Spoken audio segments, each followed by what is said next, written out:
Finally, your bounce-back team in the NFL. I know this is a guy you love a lot, so you may not like this. Cam Newton and the Carolina Panthers. I started to dig into what they did with Ben Roethlisberger in Pittsburgh. Early in his career, wins 2 Super Bowls, takes a beating, took 50 sacks one year, tied for most in the NFL. The Steelers win the 2 Super Bowls, then they go 8-8. Oh, is it over for Ben and the Steelers? All this concern, but they reprogrammed him for the quick hit stuff. Let's get Le'Veon Bell in the flat.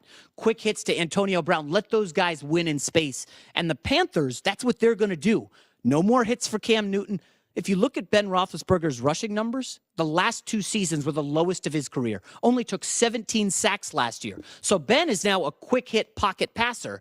That's what they want out of Cam Newton. And when you can go and add a Christian McCaffrey in the draft, get him the ball in space, let him do it, not have Cam get blasted by linebackers and absorb concussions. Yeah, I think this is a really interesting division. It has been a worst to first to worst division throughout the years. I think it's now maybe it's got as good a young quarterbacks as the NFL has for any singular division. I actually like Carolina. This is to me the toughest division in the NFL to predict. No, okay, now that's interesting. Tougher than the NFC East. Yes, because there's things I know in the NFC East. I know the Cowboys have terrific offensive personnel. I know the Giants have terrific defensive personnel. I know I've got 2 great offensive lines, the Eagles and the Cowboys.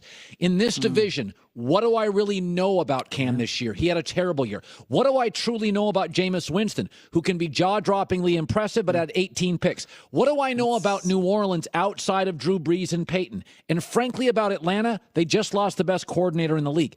There's a lot of great players in that division, but I got way more questions than answers. I've got a lot of answers in the NFC East. I get the Giants' defense, the Cowboys' offensive line and personnel, the Eagles' O-line and talented Carson Wentz.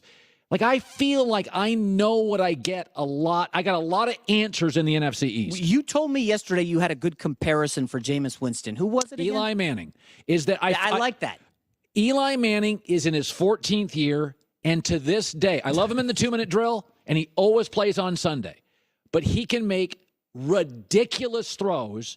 Twice a game, he uncorks one. And this is what Jameis does. And you're like, you have the world's worst judgment. And I know Eli's a pretty smart guy, and I think Jameis is a pretty young, smart guy. They can be spectacular, but this league is not about highs and lows. I know what I get from the great quarterbacks. Like, I watched Phillip Rivers yesterday. I know virtually every game what I'm going to get. I get very few highs, almost no lows. Jameis and Eli are roller coasters. But people will hear that and say, dude, Eli Manning's won 2 Super Bowls. Are you putting Jameis on that level? Can he be that good?